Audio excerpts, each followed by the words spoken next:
हरिओम नमस्ते very good evening everyone, welcome again to my YouTube channel GK law classes. तो आज मैं एक नया एक्ट लेके आई हूँ। अरे ये क्या है, ये तो व्हाइट बोर्ड है। सबसे पहले वीडियो स्टार्ट करने से पहले आप लोगों को जान लेना होगा कि आज हमारे पास व्हाइट बोर्ड क्यों है, क्यों इसमें कुछ भी नहीं लिखा, क्योंकि मैं आपसे अभी एक क्वेश्चन पूछने वाली हूँ वीडियो के स्टार्टिंग के ऊपर। तो उसका आंसर देते ही आपको दिख जाएगा बोर्ड के ऊपर ढेर सारा material regarding that particular act. तो आइए वीडियो को स्टार्ट करते हैं विदाउट एनी डिले। अब सबसे पहले जो मैं आज आपसे क्वेश्चन पूछने वाली हूँ इस व्हाइट बोर्ड के ऊपर, उस क्वेश्चन को ध्यान से सुनिएगा, क्योंकि उसी में उस क्वेश्चन के अंदर ही पर्टिकुलर आंसर जो है वो लिखा हुआ है। नाउ फॉर एग्जांपल स्टूडेंट्स, एक बैंक है, उस बैंक का नाम है DEF, ठीक है। अब क्या होता है कि उस बैंक के पास एक सर्टेन अमाउंट ऑफ डिपॉजिट है, यानी बहुत सारे बैंक खाते हैं उस बैंक के अंदर, ठीक है। उस खाते के अंदर लोगों का बहुत सारा पैसा जो है वो डिपॉजिट किया हुआ है विद द पर्टिकुलर बैंक। कौन से बैंक? DEF। अब क्या होता है, DEF अपना पर्टिकुलर मेंटेनेंस जो है उसको मेंटेन नहीं कर पाता, not able to maintain itself, not able to maintain sufficient balance, या वो RBI की गाइडलाइंस पे खड़ा नहीं उतरता, या किसी भी कारण वो बैंक जो है प्रॉपर्ली फंक्शन नहीं कर पाता। As a result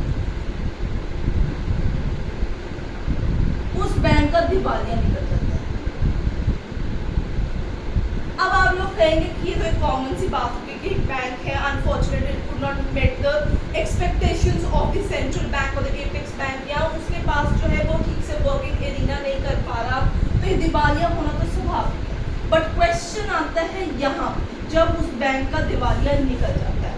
now my question here from you is कि अगर वो DEF बैंक जिसके पास बहुत सारे डिपॉजिट है, यानी पर्टिकुलर किसी एरिया के अंदर DEF की बहुत सारी ब्रांचेस हैं, लोगों ने वहाँ पे अपने डिपॉजिट्स जमा कराए हुए हैं, अपने पैसे रखे हैं, खाते खुलवाए हुए हैं, and because of certain XYZ जो रीजंस है वो बैंकक्रप्ट हो जाता है पर्टिकुलर बैंक, तो आपके जो पर्टिकुलर डिपॉजिट हैं, जो आपके बैंक खाते, जो आपके सेविंग्स अकाउंट्स के अंदर जो पैसे हैं उनका क्या होगा। The question here is this. आप लोगों के अगर सरकार प्रोटेक्शन ना दे तो यहाँ पे तो खत्म एक कहानी। कुछ टाइम पहले एक बैंक आया था जिसका नाम था लक्ष्मी विलास बैंक, महाराष्ट्र की स्टोरी थी। उस बैंक का बहुत तगड़ा दिवालिया निकल गया था, जिसमें लोगों को पैसे मिलने मुश्किल हो गए थे, उनको अपने सेविंग अकाउंट्स में से भी पैसे नहीं मिल रहे थे, उनके सारे पैसे एकदम से खत्म हो गए थे। उन्होंने कहा था कि एक सर्टेन अमाउंट पे कुछ थाउजेंड्स निकाल सकते हो, बाद में उन्होंने कहा था 1 लाख रुपए तक पर अकाउंट होल्डर के हिसाब से उनको पैसे दे दिए जाएंगे। पर अब यहाँ पे अगर किसी का सपोज अगर ऐसे ही किसी बैंक का दिवालिया निकल जाता है, तो इस चीज़ को रोकने के लिए कि लोगों के पैसे ना डूबे, उनके जो बैंक डिपॉजिट्स हैं, उनके जो अकाउंट्स के अंदर उनके पैसे हैं वो खराब ना हो, उन्होंने जो इन्वेस्टमेंट बैंक के साथ करी है वो इन्वेस्टमेंट जीरो ना हो जाए, इस चीज़ को बचाने के लिए सरकार ने एक एक्ट का गठन किया। उस एक्ट के तहत सरकार ने कॉर्पोरेशन का गठन किया, जिसका मेन रिस्पॉन्सिबिलिटी क्या है वो अभी मैं आप लोगों को बताऊंगी। तो सबसे पहले जान लेते हैं वो एक्ट कौन सा है। वो एक्ट है deposit insurance and credit guarantee corporation act 1961। एक ऐसे एक्ट की सरकार ने गठन किया कि ताकि कल को अगर किसी भी बैंक का दिवालिया निकल जाता तो लोगों के खाते जो वहाँ पे हैं, जो उनके बैंक अकाउंट्स हैं, उसके अंदर जो उनका पैसा है वो डिमोलिश ना हो जाए, उनकी वैल्यू जीरो ना हो जाए, लोग जो है हैंड टू माउथ की कंडीशन में ना आ जाए कि वो अपने अकाउंट से जो है अपनी सेविंग अकाउंट से अपनी सेविंग अपने बचत के पैसे ना निकाल पाए। तो इस जो डेंजरस सिचुएशन है उसको बचाने के लिए सरकार ने इस पर्टिकुलर एक्ट का गठन किया। इस एक्ट के तहत एक कॉर्पोरेशन का गठन किया गया, which was deposit insurance and credit guarantee corporation. इस पर्टिकुलर कॉर्पोरेशन का गठन किया गया सरकार के द्वारा, जिसका मेन काम क्या था, टू एस्टैब्लिश एंड प्रोवाइड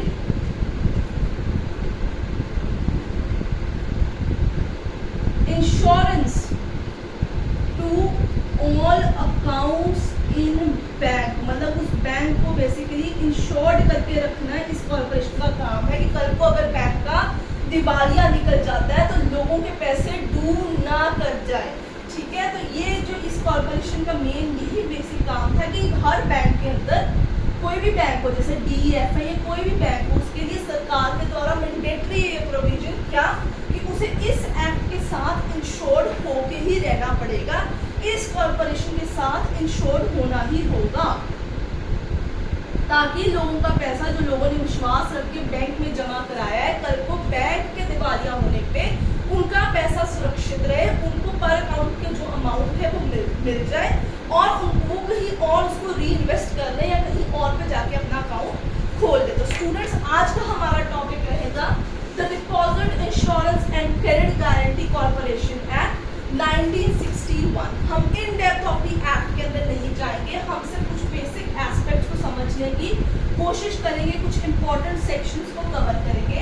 आजकल बहुत सारे ऐसे लॉ बैंकिंग एग्जामिनेशन आ रहे हैं जिसमें इंश्योरेंस एक्ट को स्पेसिफिकली कंसिडर किया जा रहा है, तो उसके अंदर एक नाम आपको हमेशा ही इस पर्टिकुलर एक्ट का भी मिलेगा।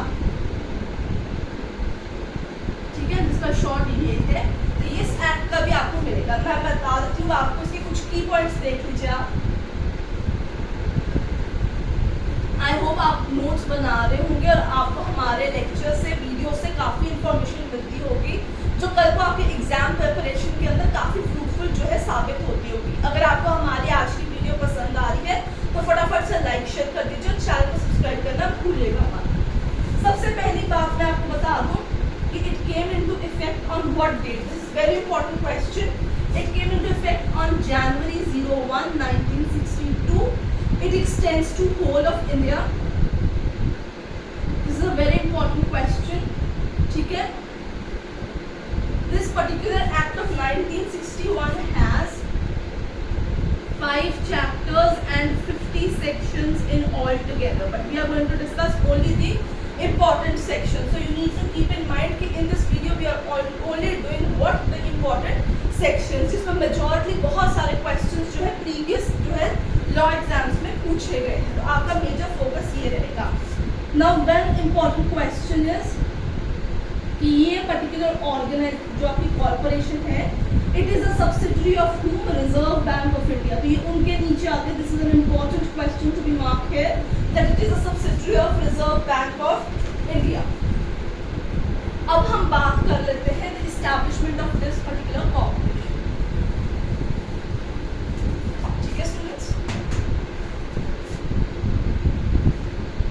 हाँ जी, अब इसकी हम इस्टेब्लिशमेंट की बात कर लेते हैं। उससे पहले मैं आपको बता दूं, this particular act of 1961 has also been recently amended in 2021 and 2022, जिसके बाद जो लास्ट केस ऑफ बैंक हुआ था तो उन्होंने इंश्योरेंस की अमाउंट जो थी कितने तक पर अकाउंट, इंश्योरेंस पर अकाउंट कितनी हो गई हुई थी आपकी 5 लाख इंडियन रुपीस तक हो चुकी थी। तो ये आपका एक इम्पॉर्टेंट एस्पेक्ट और है, इसकी ये रिसेंट डेवलपमेंट थी। ठीक है, हम आगे चलते हैं और समझने की इस एक्ट को पर्टिकुलरली कोशिश करते हैं। सो ये जो कॉर्पोरेशन है आपकी, इसकी इस्टेब्लिशमेंट सेक्शन नंबर 3 में दी गई हुई है इस एक्ट के, जिसमें ये चीज़ बता दी गई हुई है कि it is basically established by central government and इसका हेडक्वार्टर्स बॉम्बे है। राइट स्टूडेंट्स, इसके अलावा इसके अंदर इसकी जो इनिशियल कॉर्पस है, यहाँ जो आपका कैपिटल होता है, which is again a very important question which is marked under section number 4 of the particular act is 1 crore. so इस particular corporation का initial जो कॉर्पस है वो 1 करोड़ रुपीस है, जिसे सरकार आगे और ज़्यादा जो है इन्हांस कर सकती है। आगे वाले पॉइंट्स के साथ आप बने रहिए क्योंकि इसमें बहुत सारे चीज़ें जो है मैं रिगार्डिंग दिस DICGC एक्सप्लेन करूँगी आप लोगों को। इसमें सेक्शन नंबर 6 जो है वो आपकी बोर्ड ऑफ डायरेक्टर्स की बात करते हैं। ठीक है, so students, these are very important sections. I'm just cutting off to let you know only the important sections. Banks के लिए अगेन मैंडेटरी है इस कॉर्पोरेशन के साथ as an insured bank registered कराना। जितना भी बैंक है, जितनी भी ब्रांच है, सबको इनके पास जो है as an insured bank registered होना पड़ेगा, ताकि कल को कोई भी आपदा आए ये corporation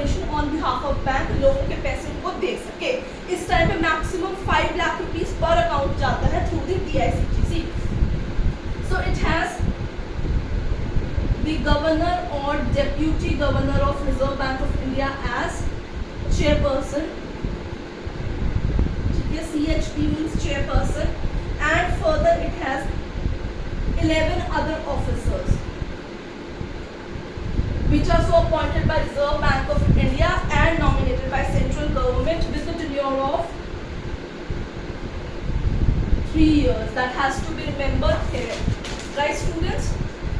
So it basically protects the deposit of account up to the ceiling of 5 lakh rupees. So जब भी बैंक दिवालिया निकल जाए, बैंकरप्ट हो जाए बैंक, तो इनकी क्या जिम्मेदारी है कि विद इन 90 डेज उनको लोगों के पैसे जो है वो वापस करने हैं. सो स्टिपुलेशन पीरियड कितना रहेगा? 90 डेज का स्टिपुलेशन पीरियड रहेगा जिसके अंदर लोगों के पैसे उन्हें वापस करने हैं. The corporation has to return stipulation period 90 days जिसमें उन्हें पैसे जो है लोगों के देने हैं. Mandatory. DICGC has 3 funds. This is very important क्योंकि क्रेडिट इंस्टीट्यूशंस को भी इंश्योर करते हैं और बैंकों को भी इंश्योर करते हैं. So basically they insured banks and credit institutions. ठीक है, ये बहुत ही इंपॉर्टेंट पॉइंट है. These are very important point that needs to be marked here as an important. ये सारा कुछ आपको सेक्शन नंबर 22 में मिल जाएगा यहाँ पे. ठीक है. And the last question for the day, last section for the day today is section number 15 of the Act that says premium to be paid by bank. So हर साल जो है हर बैंक जो है अपना एक प्रीमियम भरते हैं. प्रीमियम पेड किया जाता है by the bank to them. ठीक है. Under section number 15 again an important question. इसमें से बहुत बड़ी क्वेश्चन पूछा जाता है विच इज 15 पैसा per annum for every ₹100 of total amount of deposits in bank. This is a very important question. Please mark section number 15. इसमें से definitely आपसे question पूछा जाता है. And the last section for the today to wind up this particular act, we have section number 21A. That talks about this particular corporation. DICGC is agent of central government. This is a very important question. इसमें से भी question हमेशा आता है that whether they are the agent of central government. 21B के तहत yes, they are the agent of the central government. So students, I hope आपको आज का हमारा वीडियो regarding DICGC पसंद आया होगा. अगर पसंद आया तो लाइक शेयर कर दीजिए और चैनल सब्सक्राइब करना भूलिएगा मत. I'll see